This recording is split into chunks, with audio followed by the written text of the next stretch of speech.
What's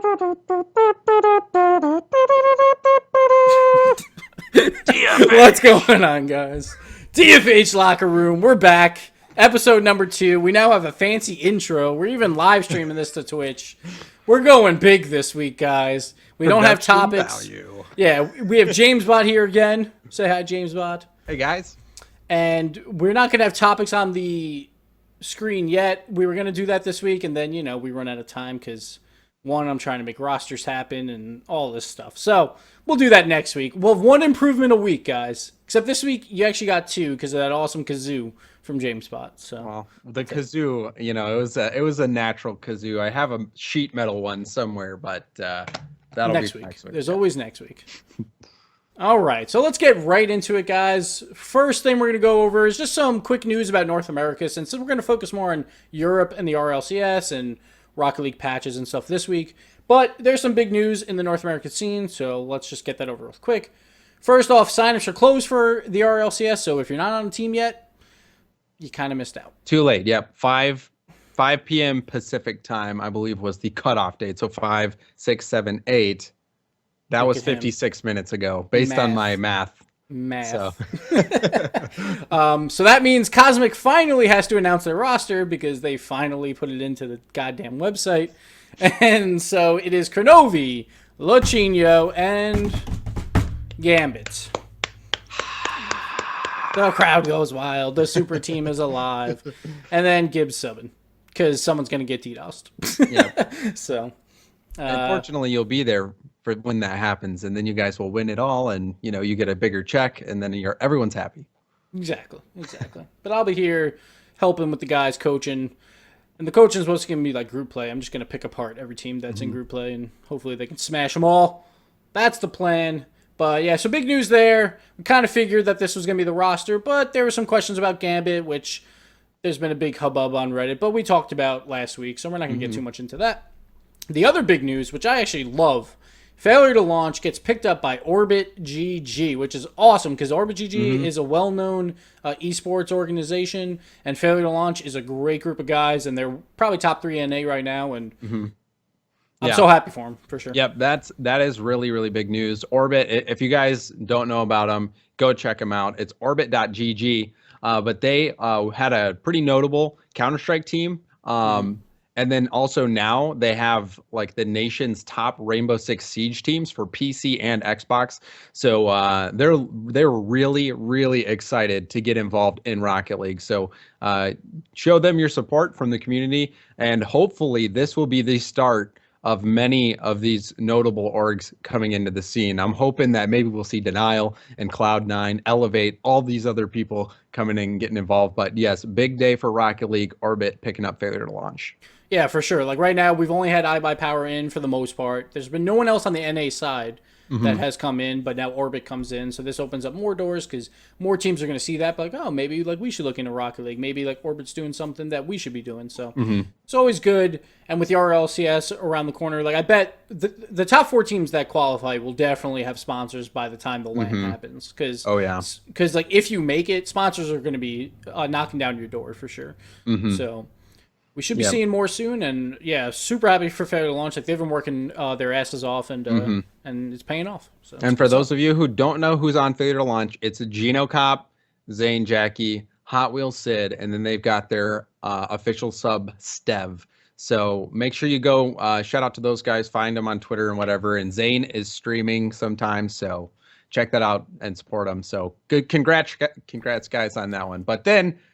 Going from happy news to some kind of sad news with Covenel was no longer able to play for Kairos. So Kairos has now disbanded now that Kairos and Torment both cannot play. So that was, for those of you, or most people know it as Double's team. Double's team and Double's teammates. So Double has a new team. Yeah. Double's picking up a new squad. They have they're actually competing right now in the Pulsar Premier League qualifiers, and that's Digital, Pancake, and Double. So new squad for RLCS as well. Yeah, basically taking the OG Double Tap, because Pancake used to play for Double Tap, right, back in the day? That is correct. Yeah. It was myself, Flo, and Pancake originally. Okay. So then you got Digital, and now Digital is back to Pancake, yeah. It's kind It's a of the mixture of the old and the new plus Double. But that team should be pretty solid. Like, I see them fighting right around that top 10 spot. And then, like they can definitely make some surprises happen. Like we saw Double in the Pro League sub in for Orange Creamsicle, I think it was, and he did pretty well. So he has some experience on the main stage, and like Digital and Pancake are great players as well. So that'll be a team worth looking out for. Absolutely. Now, as you were just saying, with the Pulsar Premier League, the Europe qualifiers already happened today. And we them girls are just like, you know what, easy. 2-0 everyone. Let's just go 6-0, beat everyone. So it was a Swiss tournament, basically. And we them girls just had no problems at all. 2-0 everyone. And everyone else had at least 2 losses, which included Supersonic Avengers, Crown and Jewels, Precision Z, Hard-On Colliders, Mockingbirds, which we're not sure if that is Mocket. I'm not positive. That might be a play on something. To check. Yeah, that I'm not positive because like this news like just came in, so we didn't get a chance to check on that. Probably in the Twitch chat they'll be talking like, oh, it's not, but you know, Kapow wound up with 3 losses, SNK 3 losses, so bunch of teams in there. But the big news, Weenham Girls is just beating everyone in everything right now, and they're looking really impressive. Yeah, Weedem Girls, they're kind of annoying because they keep playing in NA tournaments too, and they just keep winning stuff. It's like, stay out of our tournament. But yeah, Remco, Maestro, and I think it's Greasy. Is that the whole roster? Yes. But those guys, yeah, they are unstoppable. And I don't think any of them are SARP vets either, which is kind of crazy, the fact that they're number 1 over there. But this also got to keep in mind that Flipside has kind of just been MIA ever since the Pro League. So it'll be really interesting to see what happens. Yeah, for sure. Because like Flipside's that big question mark in Europe. But as we go through, Weedham Girls, they also won Gfinity last Saturday over Mocket EU, who Mocket EU also beat Crown and Jewels in the semifinals. So they beat their ex-subs, basically. And so Weedham Girls, again, just showing up. Like Mocket EU, like if that wasn't them, which I have a feeling it wasn't, Mockingbirds, and they're still taking out probably the next team besides Flipside to challenge them.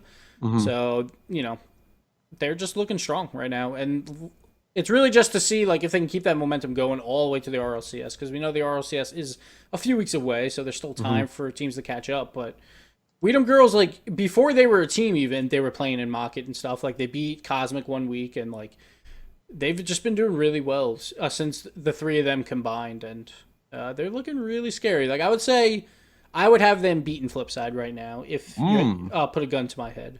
I would not put a gun to your head unless we're playing Halo and it's 1v1 or something. Yeah, right. But no. Then also the surprise was ... actually in the Esports Wall monthly final beat Crown and Jewels to take that. So ...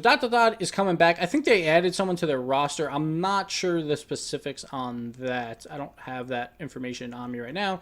But pretty much all of the Europe Power Rankings guys all have them as the team to watch. Like everyone expects them to climb into the top 10 very soon, especially with that big win over Crown and Jewels. Awesome.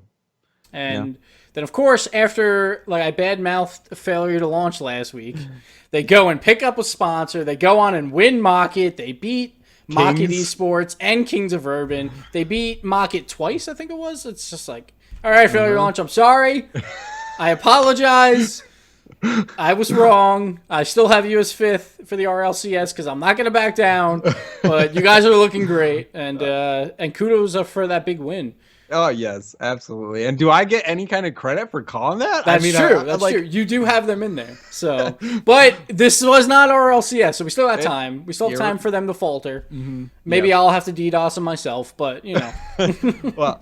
Yes, but they've been doing really, really well. Hopefully that they can remain consistent. The only loss in recent memory that I can think of from FTL was that loss to Kairos, and Kairos was a pretty solid team. Those guys were actually pretty good. It's kind of a shame that they disbanded before they really had a chance to establish themselves in the top 10. But we'll have to wait and see how Fair to Launch keeps this up. But now Orbit, I guess I'll have to get used to calling them Orbit. But right now, they just in the Pulsar Premier League that's going on, they took out Lucky Bounce 2-1 in the first round and 2-0'd Goomba Squad. So all the teams that signed up are pretty much top 16 teams or top 18 teams. All these teams have the ability to win and take games. So they're starting off well, and we'll see how that plays out. But yeah, failure to launch, heating up. Yeah, keep me updated throughout the show tonight, because I will see what other cool results are on there. So you also said Mocket, they lost to who? Yes, the most surprising results are probably the fact that Mocket lost their first matchup against Kindergarten. They lost against them 2-1. So Mocket, pretty devastating loss there. Kindergarten, I think they are like a fringe top 10 team. Those guys are pretty good, but they're not, I don't think, considered part of the elite yet. But Mocket did fall to them. And Genesis also almost fell to Triple D. So Genesis Excuse me. Cars Against Humanity, all right? Okay, they better choose that name. They're not going to choose it, but I was like, God damn it, Pluto. Cars Against Humanity is a great name, and Cards Against Humanity would definitely sponsor them. But like, yeah, why not? It would be hilarious. Yes, like, guys, maybe. Come on. That seems like a long shot. They have so much money. They have so much money. They're like, yeah, sure, why not? It'll be funny. Buy a Rocket League team, yeah. Exactly. Why not? I don't know. But yeah, we'll have to keep track of that. But like, again, with this open qualifier coming up where it's just best of threes, and like these teams need to get consistent, because like if you face a top 20 team early on and you lose to them on accident, or like just have a bad set, it's trouble. It's definitely trouble. So yes, yep, these teams have to get consistent. So unforgiving. They really are. I hope that if there is given time left, hopefully, maybe, and I don't know how they're doing it. And maybe, do we have a spot in here where we're going to speculate about how they're running the tournament? I think we do. Yes, so I will save it for that. Then I guess I'll just save it for that. People have to wait. But then also, like, Mocket, they did beat Kings in the Mocket tournament as well. So it's like they can beat these top teams. It's just like it's not really it's not really about beating the top teams, because you're probably not going to play them if they seed at all. It's more about you have to beat that 20 to 30 teams consistently, because those are teams that you really have to worry about. So we'll see how that goes. I'll look at you, Ed, and stuff the outline. Fancy. We're getting fancy. It's coming up just organically. Ideas flowing. Ideation. So one other thing that I want to talk about with the Supersonic Avengers from the Pulsar Premier League qualifiers, let's get back to that, was Weedham Girls go 6-0, but Supersonic actually had a hard time, and they only went 4-2. They actually lost to Precision Z and one other team. And so, like right now, like I think they're still working on that cohesion. Hard on Colliders. Yeah, okay. Hard on Colliders. They did beat Crown and Jewels, but it's like they have to make sure they get that cohesion set for the RLCS. And we'll be talking about them more later in the show, but it's really hard. Like when you get a new team, like a brand new team of 3 players, it's not always perfect, and it takes time to warm up to each other and learn how to communicate with each other, and then how to play with each other too. Because like every player has different tendencies of how they hit the ball, and you really have to learn those. Like sometimes it's good to do scrims without communication to try and learn those type of hits, but you have to put in a lot of hours to make sure you can figure those out, basically. And so these teams that are just forming, they probably have a good 3 to 4 weeks before it starts, which we'll talk about in the RLCS team update and all that stuff. But yeah, they definitely just have to, like, pretty much every team that wants to make top 4, you better be scrimming a lot these next few weeks and really getting to know your team, because you cannot falter 2 games in a row. Rotations will have to be on point. Yes. No trying to be a hero going for a ball when your teammate's going for the same one. You're really going to have to just play solid rotational play. Exactly. No pulling a Gibbs versus Crown and Jewels and carrying the team. No. Unless only if you are Gibbs, Exactly. like that's the only one that's time allowed. it's acceptable. All right, so let's go more into Rocket League news. They just announced right before we went live about an hour ago. Today. New patch. Yes. Greatest patch ever for many reasons. So, James, why don't you go with the first reason? All right, so the first reason is hoops. James, you're wrong. The first reason is Cosmic. No, Cosmic is coming back. You are guys, so biased. You're jaded. I'm going to stand up here. Cosmic is coming back. We're ready. We're ready, boys. Let's go. Man, Cosmic. It's like okay, I'm sorry. You old dogs, and your new maps and your new old maps. I'm sorry. Whatever, man. Apologize, I'm but- excited about hoops. Hoops but does sound Cosmic, great. yeah, that is pretty cool. All right. Go ahead and talk about hoops. Go ahead and talk about hoops. I'll talk about Cosmic in a minute. So you guys probably have seen Psyonix tweeting about their March Madness stuff, but there is a brand new mode called Hoops coming out. It will be in exhibition mode. You can get it in private matches, which is nice because when they first came out with the hockey puck mode, Snow Day, you were not able to use that in private matches. So big deal. Hoops is able to be played in private matches, and it will have a casual playlist. So if you have no friends like me, then you can go in by yourself and search and still play with other humans. It's fantastic. But Hoops is going to be, it's pretty interesting. If you guys haven't seen it, there was a big basketball hoop, and it has a big rim, and there's a ramp that goes up to the rim that you can actually drive through, but the ball will roll up. So you can hit this ball up this lip, and then someone can drive underneath or like underneath the ramp or straight through it. They'll phase through it and then be able to try to knock the ball out. But it looks like a lot of fun, and we actually got to play with Art from Psyonix Art. And he was saying that they've been playing hoops like every day and they absolutely love it. So I'm super excited about that. But there's still even more than that. So Gibbs, do you want to talk a little bit more about why Cosmic is such a big deal? So before I get into that, let's just go back to hoops real quick. Like, I know a lot of players that aren't as good are worried about scoring goals. And I actually think it's going to be the complete opposite, because it's going to be really hard to defend, but the ramps are there on purpose so that you can just roll the ball up and it'll drop into the net. Like, you won't have to worry about scoring on hoops. It's probably going to be really high scoring games, like if you're bad, because it's really hard to save a ball while just jumping up through your net. Yeah. So I think it might be super high scoring for most players. Plus the rim, it seems pretty big. I'm not like, it's hard to tell from like pictures, but thinking about that, that's a great point. Is the amount of off the wall and off the ceiling bounces that will be goals now is going to be insane. Yeah, like if you just roll it up the wall, like a lot of people don't know how to play on the walls at that early level, so you might just roll in goals just over and over again. So I expect it to be more high scoring in the lower levels. The higher levels, it's hard to tell because we're not sure how easy it is to defend yet. So we'll have to see. But it's only 2v2, so I assume it's going to be a little bit more high scoring because it's harder to be like inside your rim. But with private matches, yeah, exactly. 3v3 is going to be able to do 3v3 and 4v4. But I think maybe the 2v2, like it's kind of like an homage to NBA Jam. Yeah, exactly. Like I think that's what they're going for. Plus, when they did the Snow Day, it was 3-on-3 when they put it into playlists. So maybe they wanted to appease the 2v2 crowd because there is way more people that play 2v2. So I think maybe that's also a reason to make it 2v2.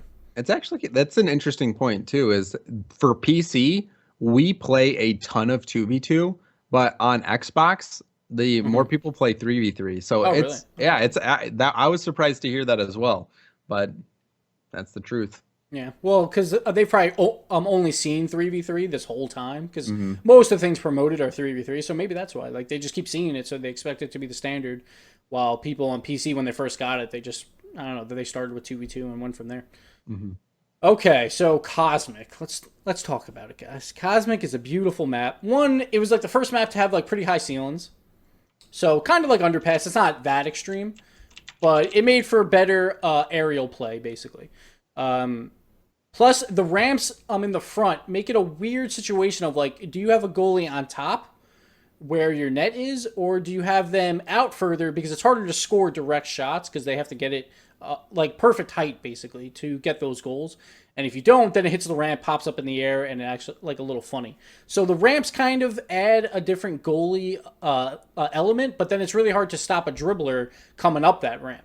Because like if you're waiting for them to come up the ramp, you can't really tell exactly how they're going to arc the ball. And it actually makes it pretty tough. It is more of a defensive map, I would say. It's a little bit harder to score on. But like it was the biggest map that had a change that wasn't just completely broken. Like the other map I would say is probably Galleon with behind the nets. There was like a huge amount of area and there was poles right in front of the nets. So you couldn't go just like right up the middle. The Cosmic was the first one that just added like 2 simple ramps basically, and it just changed everything. And it's fantastic. Face-offs are a lot of fun because you just ramp down off the ramp. It's great. It's fantastic. I can't wait to play it. It'll be a lot of fun. It'll probably play differently than it did in SARP because the ball doesn't move as fast, and it might be a little bit harder to score. and you have to use a lot more teamwork. But I'm really excited for it. I love that map. I always wanted to play in the first game, but everyone chose Urban, so super excited for it to come back. Yeah, I'm just sitting here watching YouTube videos of all these old SARP because I didn't play the game, so this map looks crazy. It'll be interesting to see how that translates to the physics in this game. That was actually the first DLC map, I guess you would say. Like, it was free, but they started with Urban, Wasteland, and Utopia, and then they added Cosmic, and then they added Galleon, which no one likes, and of course Stadium. Now, Stadium's like the other map that I want remade. I don't care about Galleon, and Psyonix hates it as well. Like, if they did remake Galleon... Is that the boat map? Yeah, it's the boat map. Basically, like, a third of the map is behind the nets, and it just is a lot of downtime. They would have to readjust it to make it work. It would probably have to be longer, plus the backs would have to be a lot smaller. So then the poles wouldn't come into play as much, maybe. I don't know. But Stadium is the only map that's... It's basically like a hockey rink, which... Like, I know everyone wants it for hockey, but guys, trust me when I tell you, it would be the worst map for hockey since the puck loves the walls. You would never be able to get it off the walls to score.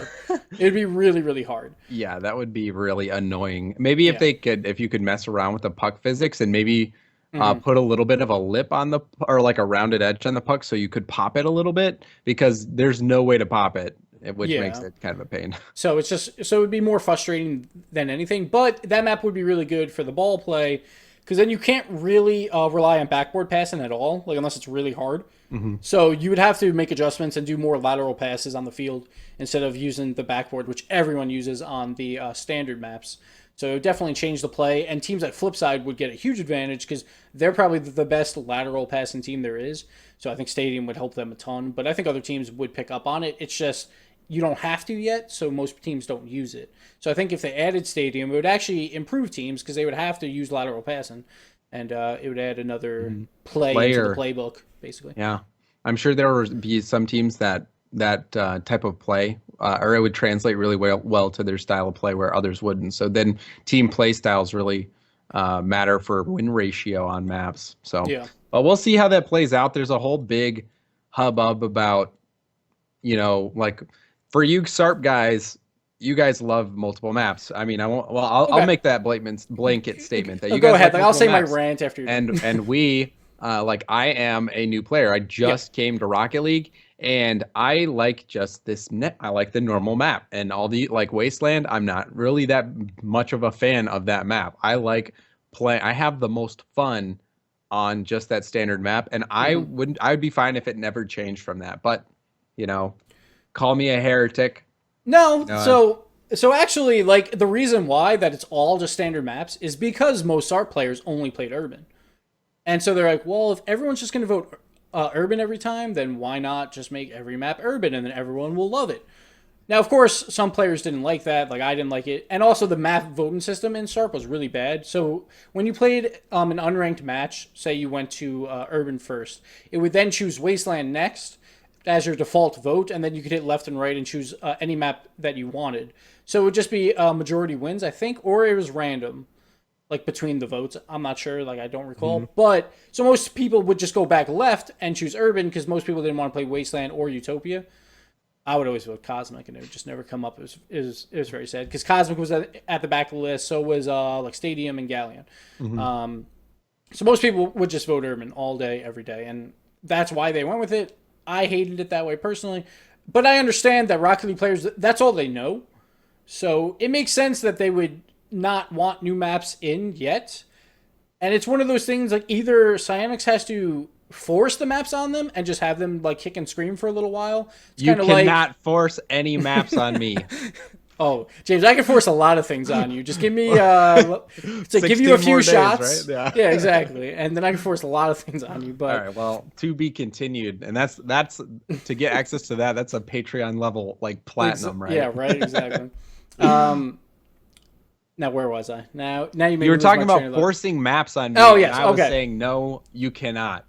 So like it's kind of like a baby and their pacifier. At some point, they can't now. All right, so I'm not calling Rocket League players babies that use pacifier. Well, maybe I am, but yeah, just drink your drink, James. It's okay. It's okay. We'll be okay. But you just either have to force it on them, kicking and screaming, or don't. Or just be like, we're going to stick with the standard maps because that's what we envision for this game. And you'll have backlash from some people as well. But it's Psyonix's choice, basically. And personally, I think to make the esports a little bit more exciting, they should add the new maps in, but they should add them in at a rate of like one map a month and let people know, hey, this map is going to come into competition soon, start practicing it, and go from there. But what they need is if they do add every single map to ranked eventually, they really should do like a 2-map vote system. I think Halo does this, where they choose 2 maps at random, and then you vote between the 2, or you can choose, like, I don't want either, but I would probably just do the 2 votes. It's a lot easier. Two or three or whatever. But Yeah. if you just put it up to the players and you don't force me to play Wasteland, or like if it's Utopia or whatever it is, like, don't force me to play, give me an option, and then they'll get analytics on it too. They could be like, oh, all right, well, given a choice between Urban and Wasteland, 0.3% picked Wasteland. Yeah, right. But if they did that, they would have to do it so it's not 2 standard maps, obviously, for votes. Because right now, they would have to do 1 standard and 1 random, or have 2 of them be like weird that, maps. or a Rocket Labs, and then that would be maybe a good way to introduce it into ranked, is not force people to play it, but let them have the ability to vote whether to play it or not. Then people won't go on the forums and go on Reddit and be like, why did you do this? I hate you guys. I'm going to uninstall this map out of my game files so I can get banned. Yeah. But then for like the esports scene, it's like, I think eventually they do have to add them, because just to keep the spice there.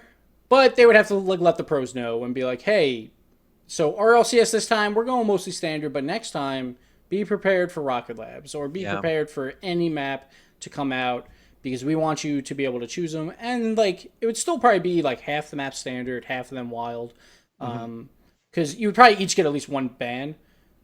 Yeah. Now, like the bans, personally, what I would do is, like, say a team likes wild maps. If they ban a standard, you force the other team to choose one of the different maps. But that's kind of weird, because it's not really banning a map. It's kind of complicated when you have 13 of the same maps. So yeah. Well, what you could do is just say there's like what they do in Counter-Strike. There's map pools. So maybe the only map pool is DFH, Wasteland, whatever. So then all those other duplicates aren't part of the pool. But yeah, it'll be interesting to see that. I think it's going to take a Psyonix or whoever is running the RLCS and making the rule changes. I think it will have to come from them to say you will be playing these new maps in order for teams to actually play them and practice them at a high level. Yeah, because now no one is. So if they were to put it in for viewers, it would look like really crappy play, because everybody would be very reactionary, because they haven't built up that memory on how bounces will work, how the map plays, to be able to anticipate the plays like they can on the standard map. So it wouldn't be as great to watch. So hopefully, like, if they're going to do it, they do give a lot of like weeks or months heads up, so that people can get to that level on those maps. So it's better to watch and more fun for the players, because honestly, it's not as fun to play a map where you can't anticipate the bounces as much, because, just not fun. Yeah. But like, I would love to see them do at the RLCS LAN, this first one, be like, all right, guys, for RLCS 2 that's coming up, like these next 3 months are going to be the qualifiers and stuff, we're including all these maps. Like, here's the map pool. So start practicing now.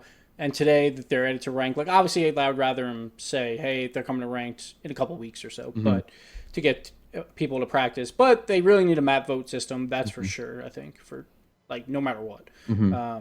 So people don't complain as much, and that'd be a little bit better. And speaking of maps and Rocket Labs and all that stuff, news for you Xbox One players: Xbox One will be getting the Rocket Labs stuff. Woo! Finally. So that's awesome. So I have an Xbox One. You actually have an Xbox One too. I do. So I do. You have an Xbox One too. That's the one. Never mind. I won't make some horrible joke. But so Worst name ever. But Xbox will have all that stuff, which will be great. And then also, probably more importantly, that I'm excited about as a player, as they have gone through our replays and videos of us complaining about some wacky bounces occasionally, and Psyonix has fixed some, and it was like any map. There were several maps that had this problem. They fixed real places where really shitty bounces that are not natural could happen. So like the ball's going up a wall and then it'll hit it and come straight out instead of going boop boop Or straight it's like, down boop, sometimes. boop. Yeah. Or yeah, so Yeah. like and if you go and check it out on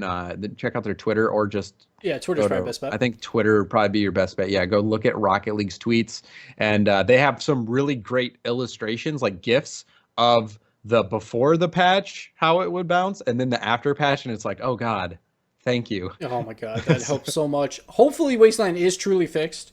I'm not going to believe it until I see it, because there is some weird bounces, and also on the back walls near the goal. That's the biggest problem area. There's like a clip-in part where people fall off the wall because of it. Personally, I don't usually go up there that much, so I don't see it as much, but a lot of other players have complained about that. So hopefully that's all fixed, and then the map can actually be way more competitive and fair, at least. But kudos to Psyonix getting these changes in, for sure. We're super excited. Like, we know that they're still a small team, but they've been pumping out stuff, so I'm happy with what they're bringing, and they're always listening. Like, I know some people think they're not listening, or they listen to the wrong things. There's this whole big Reddit conversation about it. Go check it out. And, you know, people have different opinions on it, but some good points are made on both sides. So Yep, the Psyonix employees, a lot of like many of them will start the day by going out and checking Reddit and seeing what people are posting about to look for potential performance issues, you know, potential bugs in the game, just people's feedback. They read Reddit, they watch this show, they watch random people's streams who are streaming Rocket League. The devs care about the game and they care about the community, so show them your support, and thank you guys again for fixing those bounces. And then the other thing that they finally did, which is like, it's about time. I'm so happy they finally did this feature.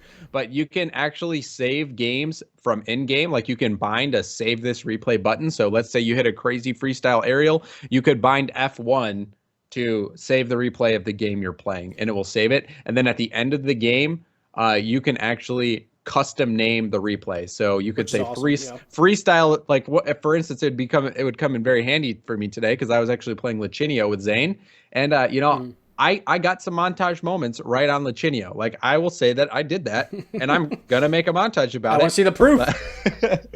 You'll see the proof. So he's my new teammate. I can't badmouth him anymore. God damn it. Yeah. So anyway, you can now save that replay, and it could be like freestyle dunk on Lachinio. And you won't have to comb through 300 replays that have no name to figure out, why did I save this replay? Was it an accident or not? Now, I wonder for the consoles, because like they don't really have the options to have like extra binds of keys. So I'm not sure like if they said if it's coming to consoles as well, which I assume it is. But I hope they just have it in like the start menu, like during a goal replay. Like you could hit start and say save replay here, and then it'll save it. Hopefully. Because they don't really have the buttons available to them to. What are you talking about? Look at all these buttons. Oh I could bind that one to save replay. I could bind that one to save replay. I could bind that one, or that one, or that one, or that one, or I could click that and that. Maybe like this is worse than my April Fool's video, James. Well, I can see your skin dust on the right analog stick. I have that same problem on my 360 controller. That's actually, when you this one's grip not that it. Bad. When you grip it fiercely. Skin Look at thumb that. dust. Look at that. That's greatness rubbing off. All right, so that'll be a Patreon tier soon, guys. We'll put that into a little jar for you guys to buy. So that'll be. He called me a console pleb. Look at this machine. That's not a console. Do you see that? Look at this is a USB connection. All right, into the gaming rig right there. This Swedish tank of a case housing computer components. I am part of the PC Master Race, my friend. Why did I choose James to host this? Sorry, I was just making a point. I was offended by something in chat, so it's okay. I told you not to read chat. No one should read chat ever. Just ban everyone from all Twitch chats. Don't get upset about negative people. Jesus, James. All right, had this whole conversation about. All right, I'm putting on the blinders here. All right. So from that's pretty much all the patch stuff that we got. Next up, we got the RLCS update. We got like a bajillion teams. We don't know officially how many teams are in it. I don't think they tweeted it out yet. I assume that'll come over the weekend. But let's just say 10,000 teams. At last count on Tuesday, it was like 8,100. Yeah, exactly. So, it's insane. Yeah. So we'll say 10,000 teams. Now, here's my question, James. Do they change open qualifiers to be 2 weeks because of how big these tournaments are going to be? Well, I was actually running the math, and depending on how they do it, I think it could actually be pretty manageable. So, like, I think So before you continue, like I think it could be manageable if people are not really, really stupid. And when Yes, you have which is gonna 30,000, happen. yeah, when you have 30,000 people, I would say 27,000 of them have an IQ of 40. Well, yeah, So, give or take 10 or so. give or take But 10. but yeah, you're right. It's like for instance, when we did MLG tournaments, part of the MLG rules were make the game no lobby and password the match ID that you Oh have. my god. And no one could figure this out. Like it was Yeah. impossible for Plus, people that was public to figure this information. out.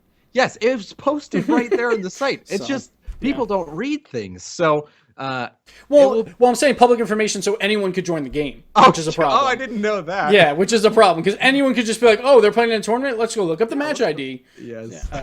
So, But yeah, no, it's gonna be pretty. It's gonna be a challenge because the questions that I have is how are people going to report scores?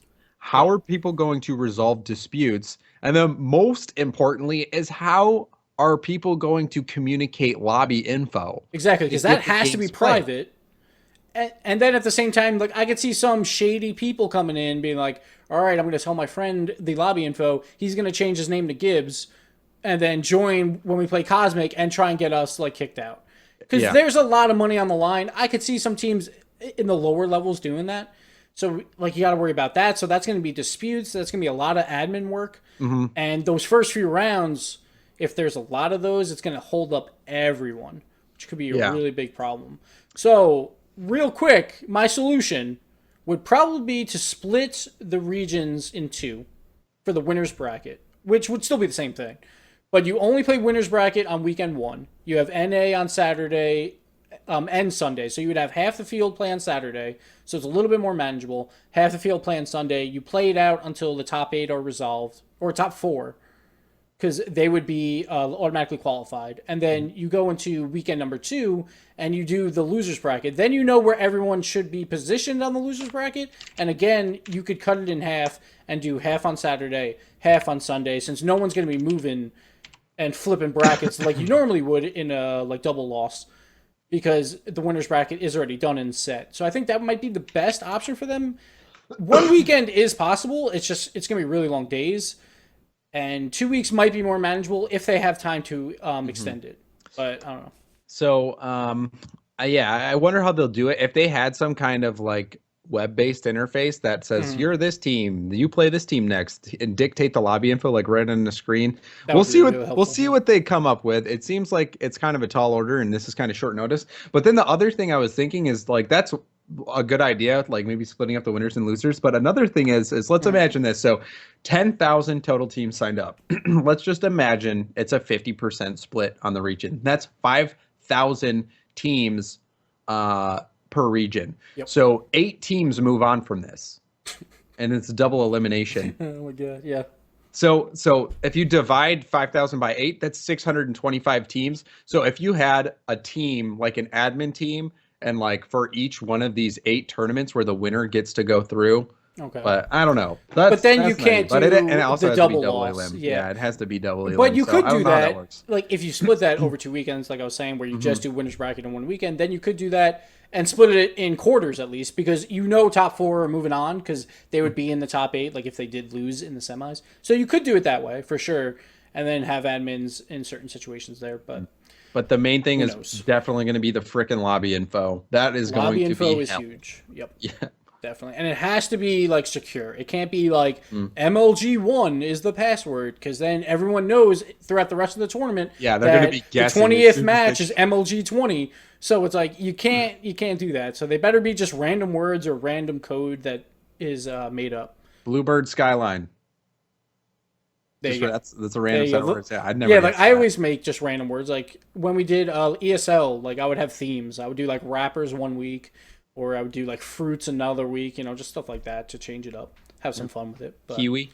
yeah, exactly. You know, Nice. banana. You know, it works. And then I guess the other question too is like one thing that we as like players kind of like, and I guess it depends on your situation, but best of 3 is kind of crazy. Hopefully, maybe they'll think about it a little bit to where maybe when it gets into the top 32 or whatever, maybe they could up it to a best of 5. I don't think they'd get much resistance on that, but We'll see. But then it's tough too because it's like they're not going to be seeding all these teams. They might seed they might loosely seed maybe some teams that they know are like top material, but we don't know as a guarantee. Hopefully they do. Like I hope they ask for a top 16. Like I think we talked about this like a little bit last week, and at least get top 16 kind of split up.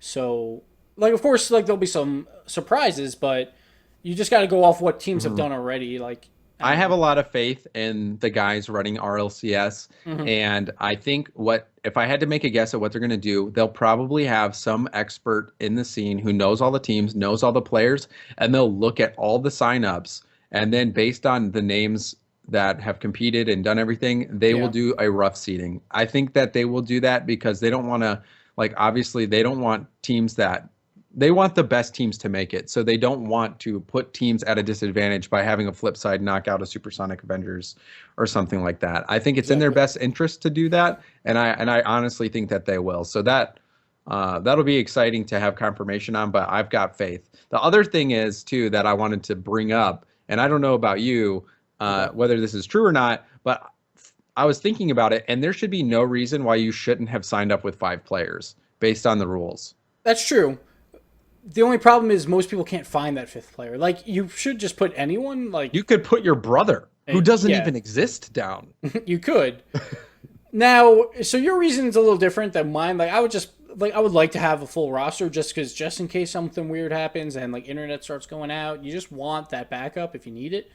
But teams can change 60% of their roster if they have points, or get a whole new team for qualifier 2. So that I could see why if you want to sub some people out and get new subs, then you can get new subs completely for qualifier 2. But all right, yeah. So I had a typo there that you read. Okay. That was my fault. But I'm sorry. Maintain 60%. So if you have 5 players, that means that you can change 2. That's the only situation where you're allowed to swap out 2 players. But again, this only applies to teams that get points from the first qualifier. So if you're a top team and you think you have a really good shot, I mean, it's always good to give yourself as many options as possible. So if you signed up with 5 players and you want like you'll have your 3 starters and 2 subs, you could actually, because you filled it up, you could get 2 new better starters on your team if you're a captain, which would maybe be a super dick move, but probably it would give you that option. But it's too late for that now. Everyone's signed up. So. But for qualifier 2, like when that signups happen, but like if you have 4 players, it's the same thing. Like you can still add 2, like because if you change 1, you're only changing. Because then you still have 75% of your team. So. Yeah. So it would still be the same thing, but like I would still advise to have 2 subs just in case weird stuff happens. Personally, on Cosmic, we only have 1 because there's literally no one else that we could really like think of. So it's just me as a super sub. So. Well, I think. Okay, maybe you're right. I think. Well, no, I think it's if you have 5, you leave your 2 subs on, which lets you maintain 60%, and you can get 2 new starters. So if you you could just take your subs off. Or you could take your subs off if you want. Because if they're subs anyway, that really probably doesn't matter. But like if you're friends with them, I guess. Because we're still not sure how Psyonix is going to handle teams that qualify. No one knows for sure if they're going to bring subs out as well.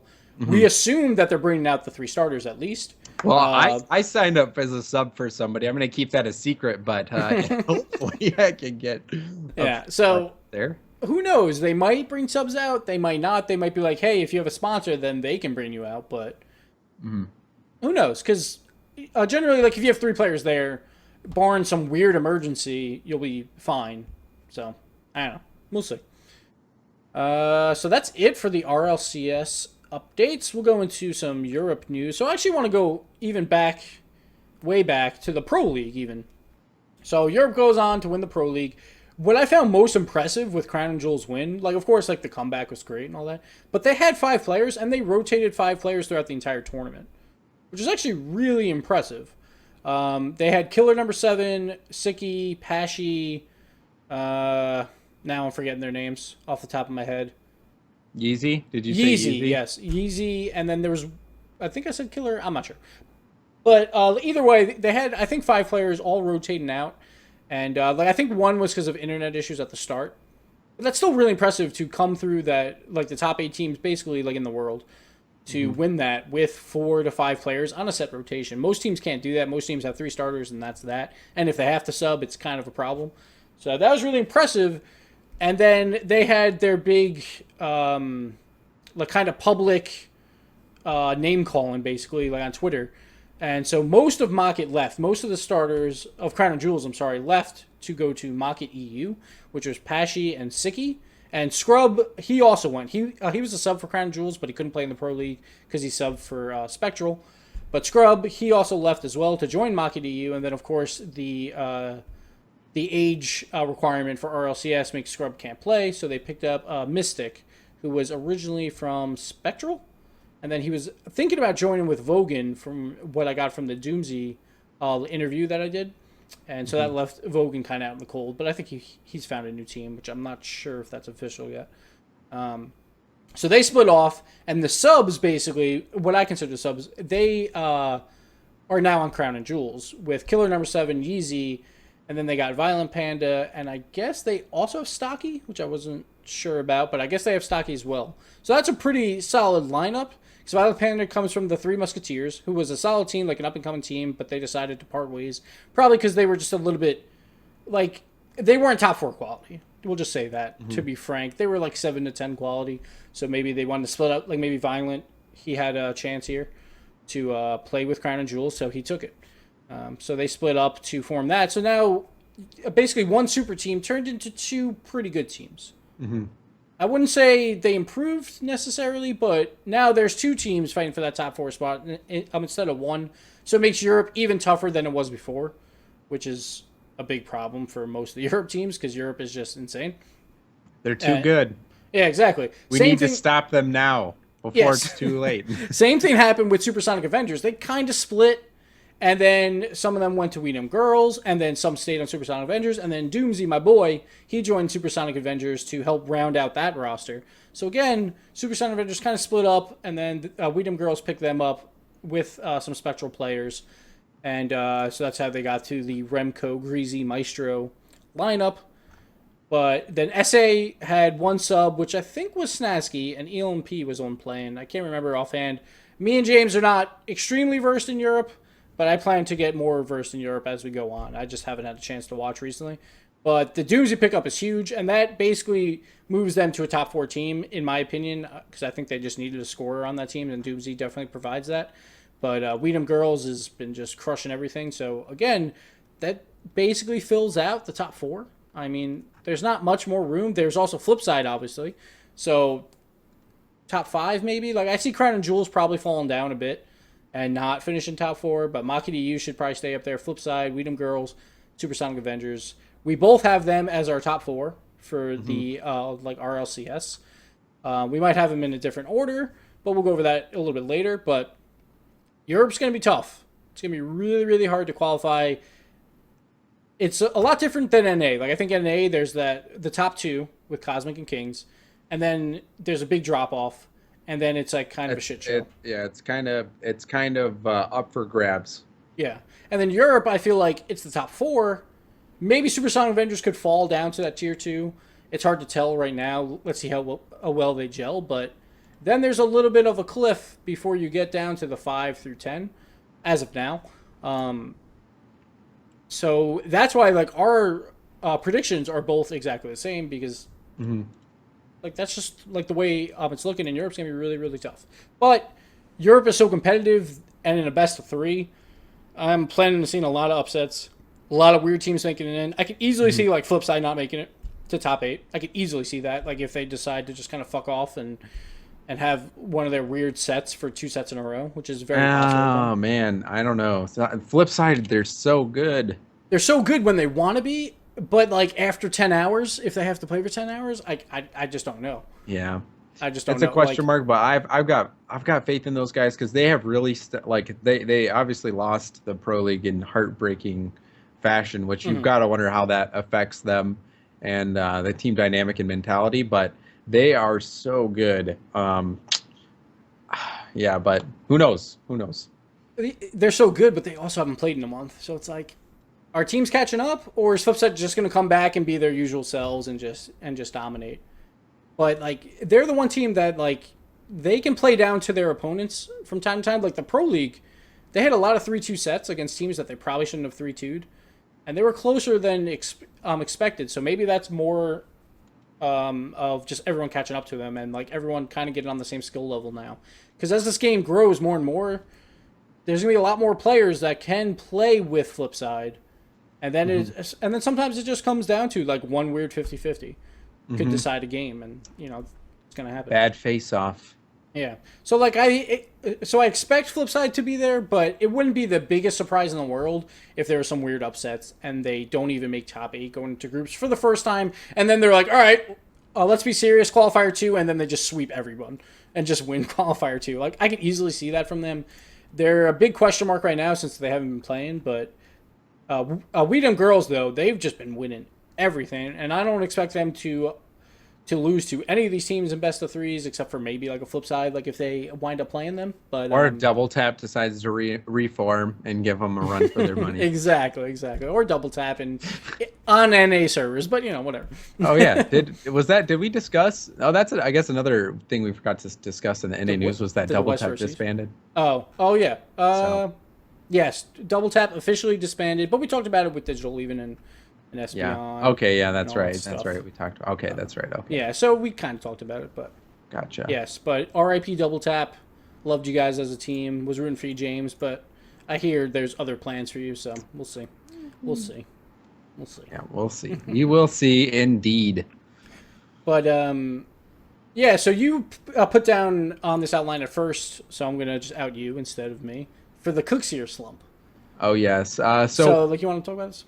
So there was just some talks and some grumbling about Cookseer, how he's been struggling a little bit lately, and then the last competition that I saw Mike compete in with Cookseer was the 2v2, and Cookseer was struggling in that tournament. And there's a little bit of it was like a little bit of disappointment sounding in their voices and the way that they were talking, and it kind of just seemed like Cookseer was struggling a little bit, and it makes you wonder why are they taking a break, and are they thinking about roster changes, and what are the team members on Flipside thinking? So that was kind of what led me to put this down as kind of a talking point, was that was literally the last thing that I saw those two guys play. So. Now, I could easily see if they don't make groups somehow, like if my prediction, or it's not really a prediction, like if that comes true, I could easily see them in qualifier 2 changing some stuff up. I expect them to make it, though, anyway, like even though I'm saying, they might not. But they'll probably be there. They'll probably do really well.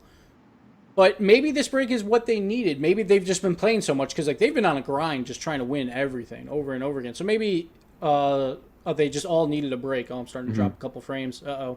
Well, they're apparently they have been streaming. So all right, hold on 1 second, James. Times. Oh, okay. Okay, so I'm gonna put a break here because I'm framing out, and then we'll come back in a couple seconds. Okay. Alrighty. All right, so we're back, guys. Sorry about that, but so talking about Flip, like I think the break might help them from just playing competitively because like I've seen them playing with other people just for fun and stuff. Maybe they're just trying to have a fun break right now because it's about to get serious again, where you're gonna have to play a ton. Yeah. Like together, so maybe a break is what everyone needs sometimes, because you've played with these guys for so long, for so many weeks in a row, and especially like after that Pro League loss, maybe it's just like, hey guys, let's chill out for a few weeks, let's just play ranked, or like let's not worry about tournaments for a bit since these tournaments really don't matter, and let's just like either find the fun again or find new tactics. That's important, is to keep it fun. And like I'm pretty sure every tournament that Mike and Marky compete in, like they have won like every 2v2 tournament. Yeah. So I don't, unless there really is something catastrophic, I think Flipside is a lock. Those guys are freaking good. Yeah, I just worry because of the Pro League. They had a lot of questionable 3-2s. So I'm just like if you have some questionable games again, and if something weird happens, you might wind up going into losers, and then you might have to wind up playing like a Supersonic Avengers or something by chance. And if they have a good day, you just never know. Like I expect them to be there, but I don't know. So let's go into the next topic, We have what Psyonix needs to fix before the RLCS. Yes. There's a lot of stuff everyone wants. There's some really big things. Wait. Well, there's actually one thing that I am highlighting right now that they have actually fixed.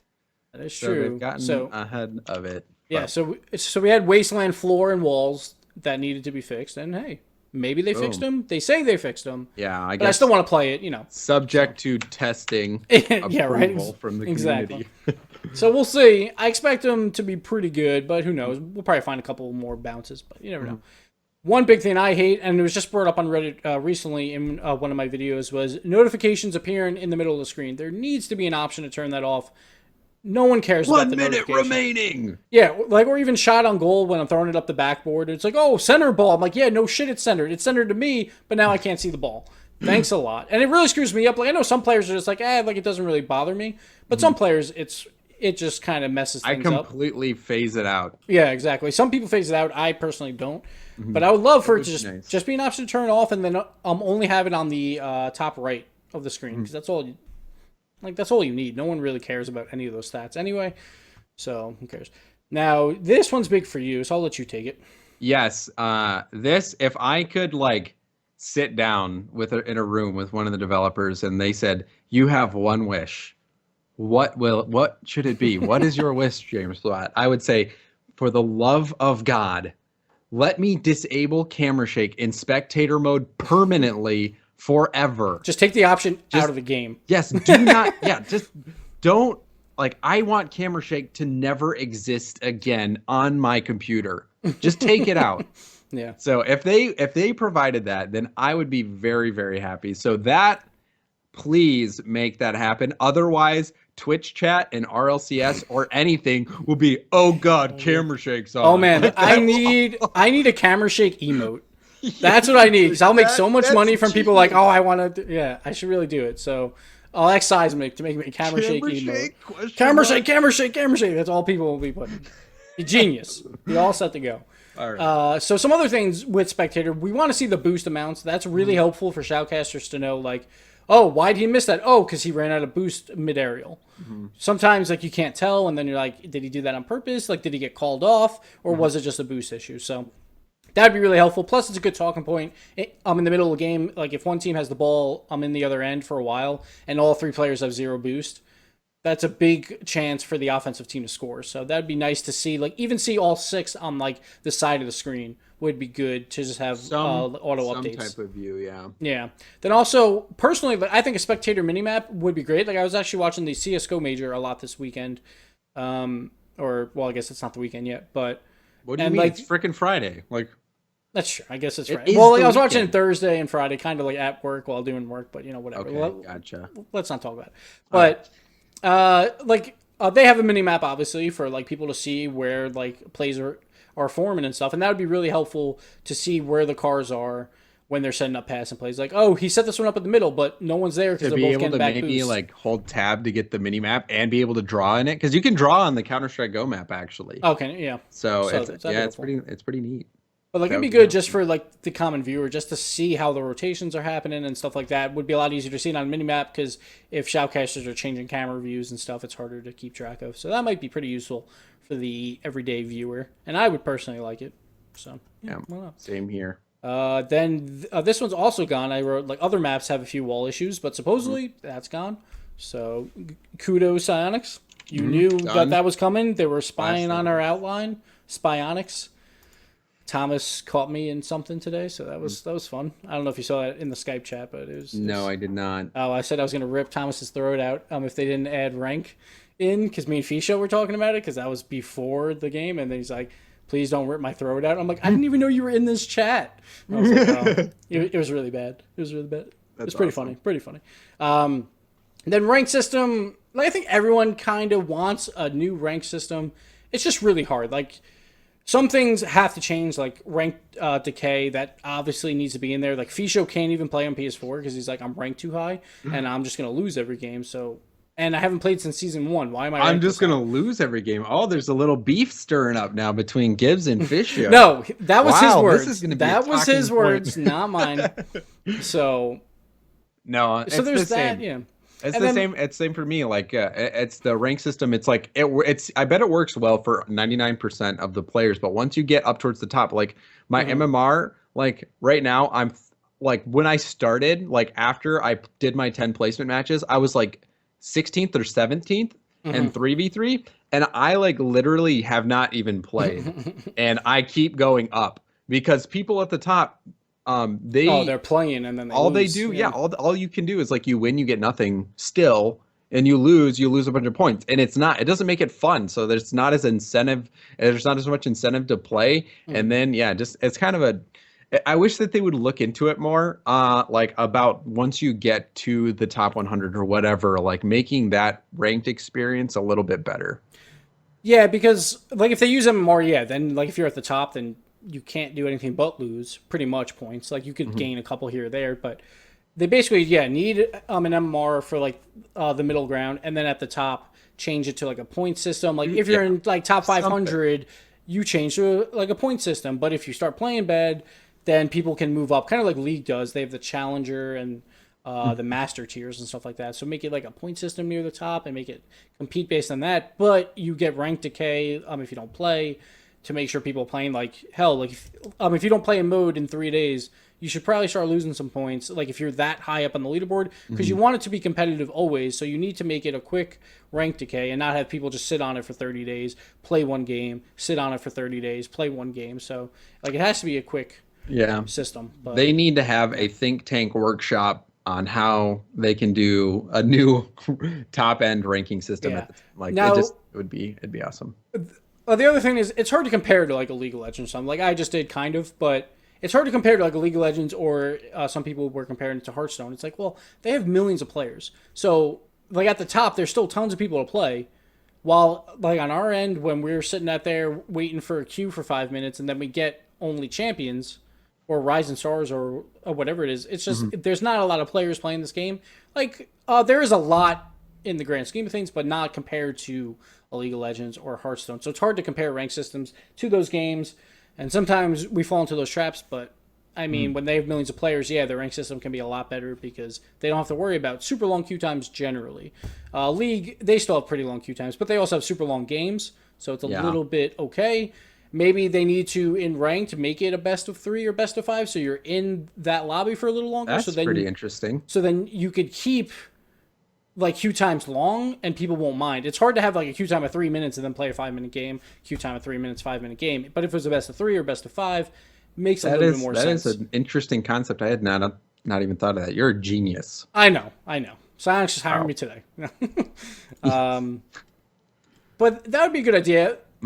And probably like maybe if there was a way, like if you were top 500, you only got that best of 3 or best of 5, maybe. Once you make it to that, once you make it to grand, like whatever it is, Grand Champion League. Yeah, then you go into like, that ranked and it's best of 3, but that would be probably hard. Yeah, I don't know. Yeah, we'll see. I believe in them, and I believe like hopefully they'll reach out to us, like the players who are up there who lived this struggle, because you can ask, like Kronobi referenced it in his post that he had today on Reddit, was like, it is not fun like for us to play matchmaking when there's like no incentive. Like it just sucks.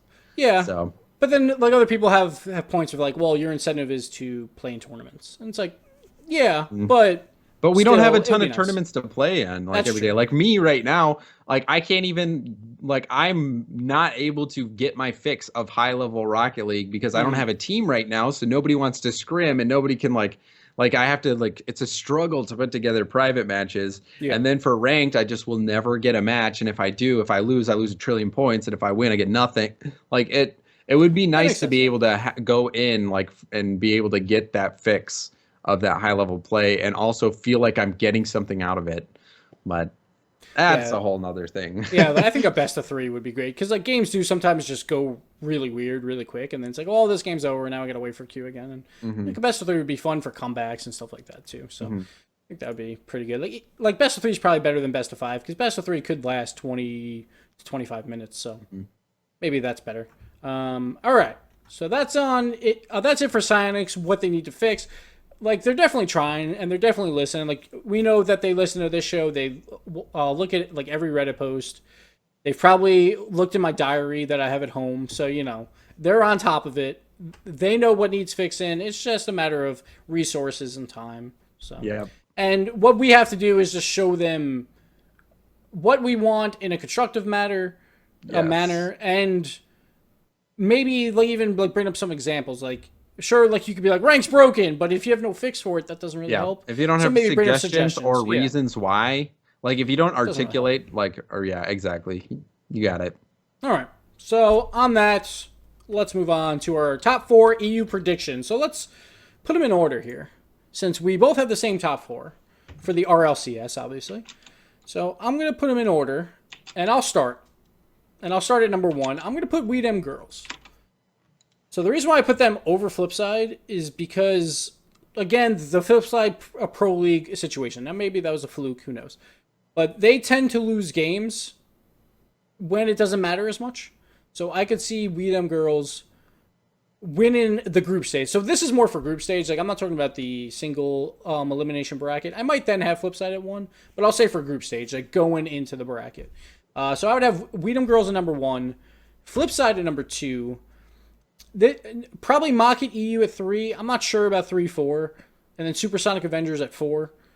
Supersonic Avengers I'm still not sold on yet. I have to see them play more. And if they wind up doing really well, like they're the wild card, like they could easily be out of top 4, but they could also come in second or first. So I have to see them play more. But what's your list? What do you got? Yeah, Doomsy is incredibly good looking, so that's got to count for something, right? Yeah, that counts So for at least like a goal. I actually have the same exact top 4 as you, and I consulted with Shogun as well. And Shogun is the EU mastermind behind all of this stuff. He knows. Also a good-looking dude. So I can't help but like when I'm casting with him, I have a hard time looking at the game. Most of the time, I'm just looking into his beautiful eyes. So, yeah, it is a struggle. But anyway, my number 1 is different than yours. I have Flipside at number 1 because these guys, I think after that whole Pro League thing, they are going to come back with even more ferocity. And I hope so, for sure. So I'm buying in. I drink the Flipside Kool-Aid. Sign me up. I got them at number 1. At number 2, I've got We Dem Girls. I think they're a lock. They've been playing so well. But yeah, I would agree with you that 3 and 4 is a little bit softer. But I would definitely put Mocket at number 3 with Pashy. Pashy's proven that he's a great player. Yeah, Pashy's amazing. And so I think his squad has a really good shot. And then Supersonic Avengers, Doomsy's my boy, and I believe in them as well. So that is my top 4.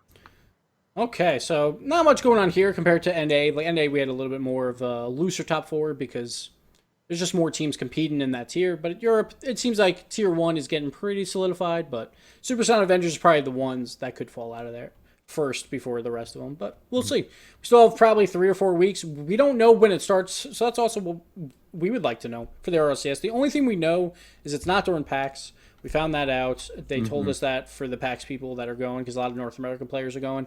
So we're all happy about that. So now I'm guessing it's going to start after PAX, which means that's like another couple weeks, 5 weeks, 2 or 3, 5 weeks, 4 weeks, something like that. Because it's the 22nd, so that's 3 weeks away. So it would probably start on that 4th week. So I mean, yeah, we still have 1 full month to go, possibly. Maybe they start it early and then they take a break for PAX. Who knows? But we'll see. All right, so I got a couple Q&As here. Not much came in through Twitter. I kind of did it on the last day, so not a lot of people could put in questions. But we'll just take these real quick, and then we'll get out of here. This is going to be a pretty decent show, almost an hour and a half. There we go. Yeah, about the 15. same as the other one. Yeah, so that's good. We're starting to get a rhythm going here, I think, until we fail and have a 3-hour show. But, that'll come when the RLCS starts. But yes. Yeah. Oh, before we go to Q&A, do you have any Pulsar updates for me? Like I can check right now. The last time I checked, Vex was the only undefeated team. Oh, nice. Vex showing up. Good. Yep. So right now, Kings of Urban, they actually lost to Vex. Yeah. So Vex took them down. Vex is undefeated right now. Orbit lost to Retrospect in this latest one, so they're 2-1. So Retrospect, who's that? Retrospect is Husky, Flow, Classics, and Espeon. Oh, that's their name that they're going with? Not House Size Grizzly Bears? Stupid name, right? House Size Grizzly Bears, such a better name. Yeah, I agree. I don't know what they were thinking, but they're kicking themselves for signing up with that name. But hindsight's 20/20. Yep. But yeah, so that is pretty much what's going on. Only undefeated team so far is Vex, and that is still playing out. They're in the 4th round right now. So they're halfway through about, and so I'm going to be tuning in right after this. Nice. Yeah, we'll host them after this for sure. Oh, awesome. We'll do that. We'll make sure we get because like we love the Pulsar guys. Like they've been working their asses off, and they had a good season 1, and now season 2 looks like it's gonna be 10 times as big. So that should be gonna be some epic. good watching. So James, if you could link me that when we get off here, so I can host them. I'm not sure what the channel's called. I will post it right in Steam or Skype. Okay, thanks, bud. All right, so on that, let's go to the Q&A. So we got from Mr. Cleanup 14. He's actually one of my Patreon guys, I think. So he's a good dude for sure.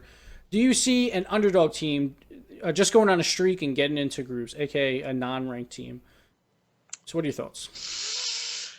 Honestly, no, I don't see it happening. Unless there is some savant or a team of triplets that is like off the grid and have just been playing this offline and somehow developed a godly amount of skill. Like the Minority Report triplets, they just come in. Yes. Can tell the future. Boom, yeah, they can predict all the bounces. But no, I really honestly don't see it happening. I think that the teams that make it are all going to be top 10 teams for both regions. I don't see an underdog team coming through. I'd like to eat my words, but I just don't see it happening. So I actually disagree on this. For top 10, we'll say we know a set top 10 and we think that it is the top 10. We don't know how the brackets are going to be just yet. And if one upset happens, like if one upset just like randomly happens in a best of 3, those 2 teams might wind up facing off in the losers, and that takes out one of the potential top 10. So if that happens 3 times, because the 7 through 10 spots are not a lock for sure. Like those teams could easily lose to 11 through 20 in both regions, I would say. So like I could easily see some upsets happening, and if one of the bigger teams gets upset early and they have to go through losers, they're going to knock out some other decent teams along the way, and that might open up a spot or 2 for a team that's not in the top 10. Like I predict probably 2 teams that are not in the top 10 for both regions will probably make it at least. Europe, I might even see some more. I might even see 3 or 4 teams possibly, because I think that's going to be just crazy in Europe, because I think it's really competitive over there. Yeah, it's gosh, you're right. It is such a huge bracket, and it's going to be a shit show. We'll see. It's going to be a shit show. It really is. It really is. And his second question, what is the worst April Fool's joke that was ever played on you? Do you have any examples? Honestly, when you have as few friends as I do, and you stay inside and play Rocket League all day, people don't play April Fool's jokes on you. So no, unfortunately, I don't have any great stories of April Fool's jokes. So I actually have one. It's kind of embarrassing, not really that embarrassing, but it was like 7th grade, and it was back when like AIM was a big thing, and like no one knew that you could just like make the AIM format in like text chat and print it out and like write whatever you wanted, because we're all kids and most of us aren't that great with computers yet, because back then computers weren't a huge thing. Yes, I'm old, whatever. So one of my friends, he printed out like this conversation I had with some girl that obviously did not happen, and I was like, you motherfucker. And then like he's trying to spread the rumors and shit. I'm like, what the hell did I do to you? I was so pissed. I was so mad. And like people believed it, because everyone's like, how do you do that? It's on paper. Like, yeah, it's on paper. It's real. I'm like, guys. God damn it. So that's my 7th grade puberty embarrassing stories, so nice. There you go. Solid. But I was like, you son of a bitch. And I never really got him back for that. One day I'll find him and I'll just kill him. No. All right, so the other one, want to take these ones? Sure, yes. So this one's from Iridium RL. He says, being a player at the higher level, what's your best advice for staying consistent at this level? So I guess from my perspective, it's just play every day and try to play against the best opponents possible. That's probably the best way to keep staying consistent. Don't let your skills degrade. Like I'm always like scared, even like anytime I have to go anywhere for a few days, like that of not being able to touch the controller and keep my mechanics and mindset all in place. So just playing every day, playing regularly, and also playing good opponents, I think is your best bet for staying consistent. And also compete in every tournament that you can with your team. Yeah, like pickup games are actually a really good way to do well as like a solo player, just in general. Like if you have that opportunity of playing with other good players, Uh-huh. like even if they're better than you, but they have an open spot, I would definitely take it because then you get game after game after game, and then you learn. Like you just get so much more playtime in compared to the new rank system how it is now, Yeah. where the queue times are so long. If you're sitting there for freestyle aerialing in free mode, it's not Yeah, as good. exactly. So like I personally like I'm not a big guy on training. Like I always just go into games. Like I'll go into rank cold. Like I don't really care, and I just keep playing, keep playing. But when you can get into those pickup games, that's where you really do a lot better. Like before the Pro League playoffs, we played Untethered on the Friday night. I think before for like 2 to 3 hours, and it was just game after game after game, and we were just having fun. Like we were all in chat and just having a good time. But I think that actually got me really warmed up and ready for the Pro League on Sunday, and then I performed pretty well compared to what I was doing in the previous weeks, and I didn't really have that during the previous week. So I think that really helps a ton to just go into private games or scrims and just keep playing. Just grind out the games, like have some fun with it though. Like you don't have to play perfectly. Like sometimes go for the weird plays because that's the only way to learn how to hit weird plays like Cookseer and stuff like that is to go for them. And yeah, like you'll look like a fool. Just don't do that in a tournament. Do that. Yeah. Do it in your private matches Yeah, with exactly. your friends, Yeah, where everyone's going doing for crazy scrims. stuff. Exactly. So why not? And then skill wise, what do you think separates the lower champion players from the grand champion? Generally, it's hard. Like sometimes it's positioning, sometimes it's patience, sometimes it's like mechanics. Like it's different with each player. Like in my personal opinion, like some players are just are really good mechanically, but then they go for those weird wall shots all the time, and then it's like a free goal for the other team. So Prime Thunder. so their positioning sucks sometimes, which sometimes that's what they want to do, and that's how they have fun. So like go for it. But it's hard to put one factor on like, hey, you're a champion and you want to get the grand champion. It's usually different with each player. Like for me, like if I wanted to stay grand champion, I would have to work on my mechanics because I have a positioning down and all that stuff, but my mechanics aren't as good. Yeah. So, and some players are really good mechanically, but they have to work on positioning. Yeah. And, and it's like go into it like with a good spirit too. Like sometimes, like if you go into ranked and you're mad, it's not going to work well for you at all. Don't be salty. Yeah. And So I think a lot of it too. Also, what separates the lower champion players from the grand champion is really not playing like reactionary, but playing like more of where you're very aware of your positioning and you can anticipate things and you can like tell the style of the people that you're playing with and kind of tell what they want to do. Like instead of it's like opportunities where the ball is bouncing back to somebody in the net. You can swing your car around and go for the clear off the side. He's going to clear to you, and you can get a shot on net. Playing with a little bit of trust, and then also just making anticipatory plays instead of just being super reactionary and mechanical and relying solely on your mechanical skills. Because a lot of times, where you'll have the most success is if you're rotating intelligently and you're being where you need to be. Like you don't have to be the most crazy freestyler to be able to make sure that you're rotating back to get the saves or that you're in the right spot for a redirect on the net. Like most of it is, I feel it's like the thinking part of the game, being in the right spot at the right time versus being able to do Lichinio level freestyles. Yeah, because I think the thinking part of the game actually comes first before you learn the mechanics, if you can. Because you don't have to play the game necessarily to learn the thinking part of the game all the time. Like obviously it helps, but like when you're not playing, like if you're thinking about, hey, just be patient and things like that, that helps a lot. But one other thing that I like to do is just ball prediction. Like knowing how it's going to bounce off corners is huge. Like that's a huge deal, and the best players in the world will get that right 95% of the time, and that really separates the grand champions from just like the champion players of just they attack that ball so early because they know where it's going to go and you don't yet, so you wait and then you get screwed and get dumped on. And then they shoot it right over your head. Exactly. So that's happened plenty of times to me personally, so that helps a ton to try and predict the ball better off the walls. And I think that's going to do it for the show this week, guys. I hope you guys enjoyed it. I know I had a good time, James. How about you? Yeah, it was a blast. Now I'm going to go buy a beefy crunch burrito, which they just brought back at Taco Bell. Look at that. Ooh, the T-Bell. Love it. All right, James. Well, I'll see you next week. we'll have to find some new topics. We'll probably just have a mixture of NA and EU from here on out, but we focused on NA last week, so we figured we'd focus on EU this week. We're just all getting prepared for the RLCS. Personally, I'm going to try and get some more player interviews for you guys from other RLCS contenders.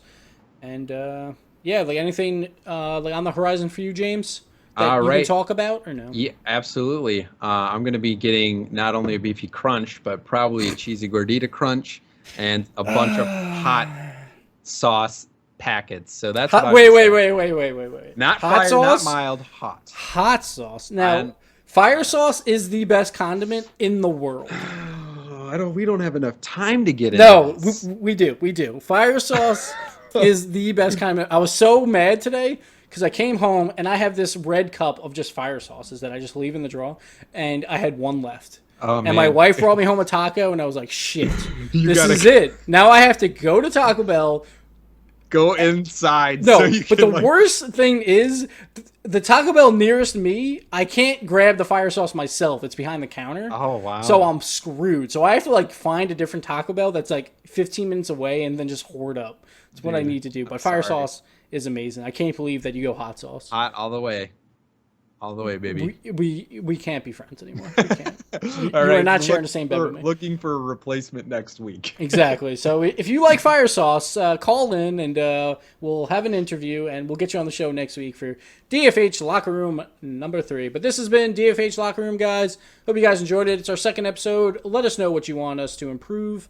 And we're trying to improve every week. We probably will eventually move this to a SoundCloud or a podcast-in type service.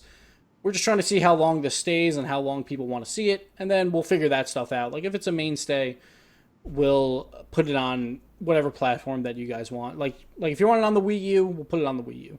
So, all right, guys. On that, we are out. Thanks a lot, James, and I'll see you guys next week. See you, Gibbs. See you, everybody. Adios. Bye.